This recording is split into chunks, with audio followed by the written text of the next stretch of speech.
Hello guys, current affairs funda में आप सभी का स्वागत है। मैं हूं आपके साथ अभिषेक शर्मा और आज के इस वीडियो सेशन में हम आईबीपीएस पीओ मेंस में जो जनरल अवेयरनेस के क्वेश्चंस पूछे गए हैं उन्हें एक बार रिव्यू करेंगे। तो जो भी क्वेश्चंस हम कलेक्ट कर पाए हैं वो आपके सामने पेश कर रहे हैं।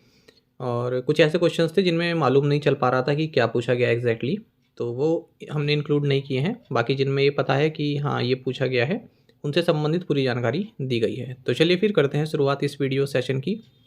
देखिए, पहला क्वेश्चन पूछा गया था GLOF, glacier lake outburst flood. देखिए, जब मैंने ये क्वेश्चन देखा कि आपसे पूछा गया तो काफ़ी अच्छा लगा, क्योंकि जिन लोगों ने डेली असाइनमेंट क्वेश्चंस के आंसर करते हैं या अक्टूबर की PDF पढ़ी है असाइनमेंट क्वेश्चन वाली, उनके लिए काफ़ी ईजी रहा होगा। ये क्वेश्चन कराया गया था हमारे द्वारा 12 अक्टूबर को। असाइनमेंट क्वेश्चन आपको दिया गया था, the floods in Sikkim was caused due to a phenomena called GLOF which has claim 25 lives. What is GLOF? Answer भी आपको बताया गया था, ग्लेशियर लेक आउटबर्स्ट फ्लड। तो जिन बच्चों को याद था उन्होंने कर दिया होगा और अपना मार्क जो है उन्होंने गेन कर लिया होगा।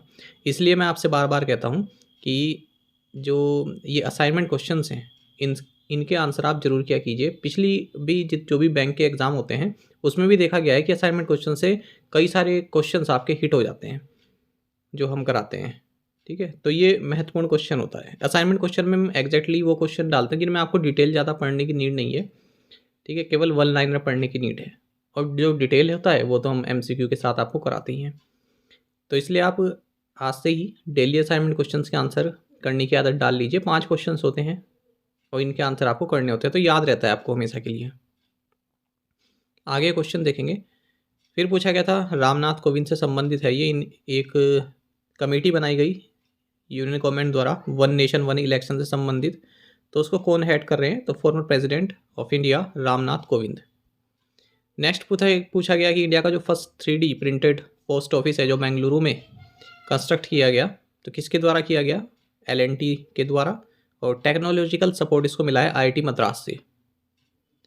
Next question digital payment index से संबंधित था, DPI से संबंधित था। इसमें एग्जैक्ट तो नहीं पता चल पाया कि क्या है, लेकिन ये पैरामीटर्स हो सकता है कि पूछे गए हों।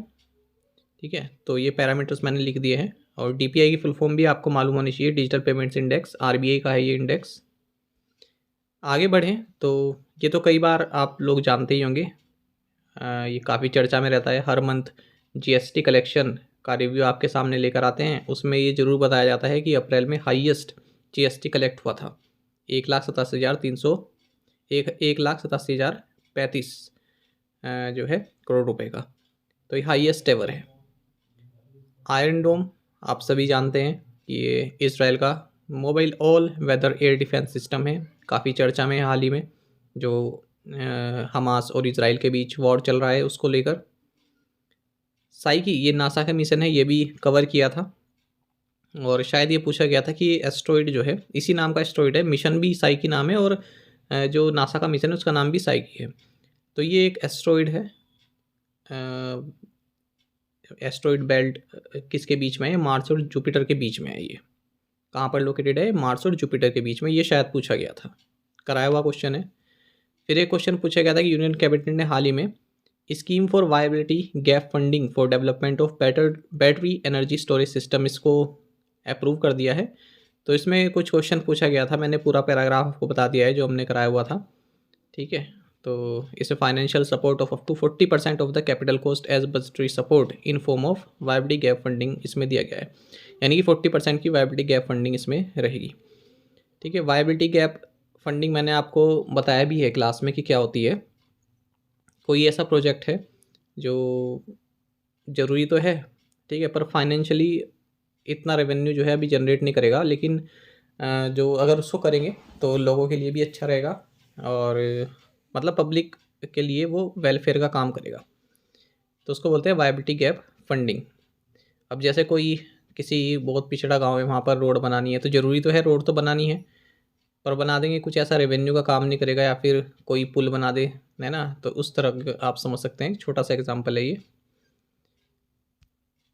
फिर पूछा था कि प्रेसिडेंट को कौन रिकमेंड करता है कि जो एलोकेशन है नेट टैक्स रेवेन्यूज़ का वो सेंट्रल गवर्नमेंट और स्टेट गवर्नमेंट के बीच कितना होना चाहिए? तो फाइनेंस कमीशन। इजी क्वेश्चन है। फिर पूछा गया इंडिया की 42nd UNESCO world heritage site कौन सी है, तो ये कर्नाटका स्थित होयसाला टेम्पल्स हैं।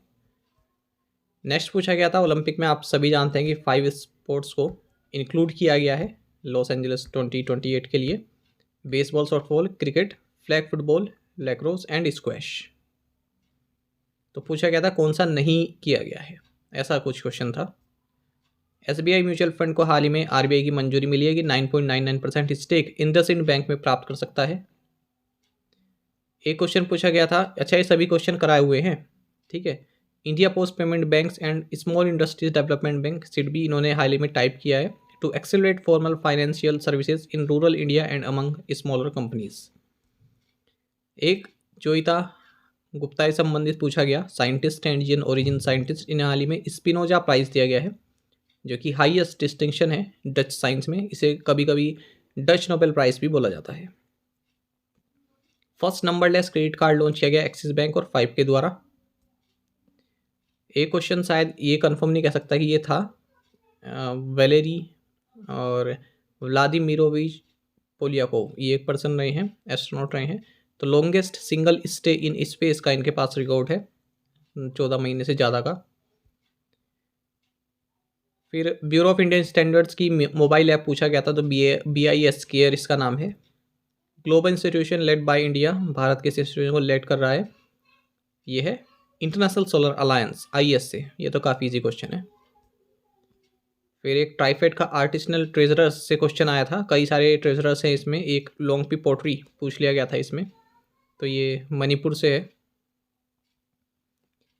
इंडिया वर्ल्ड का लार्जेस्ट रिफाइनर है, ये पूछा गया था।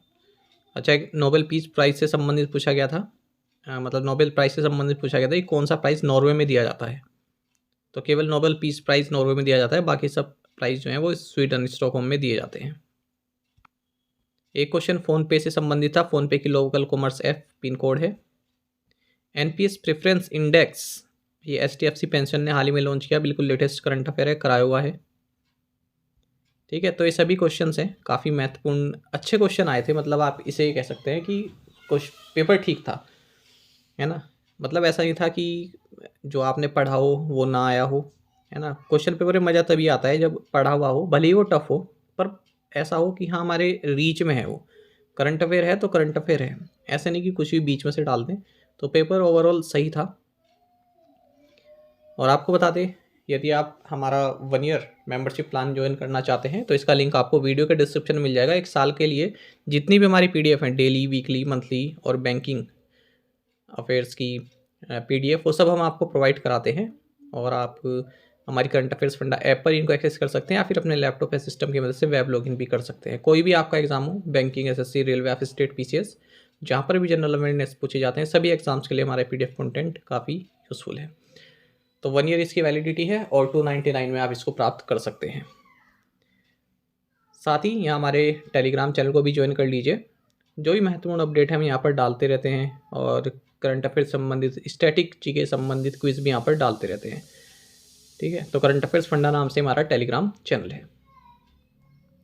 यहाँ पर हमारे करंट अफेयर्स की प्लेलिस्ट दी गई है, इसको आप जरूर देख लें अपने दोस्तों के साथ, फेलो एस्पिरेंट के साथ हमारे करंट अफेयर्स को आप शेयर जरूर करें, ठीक है। और आप बताइएगा आप लोगों का पेपर कैसा हुआ। Thank you guys.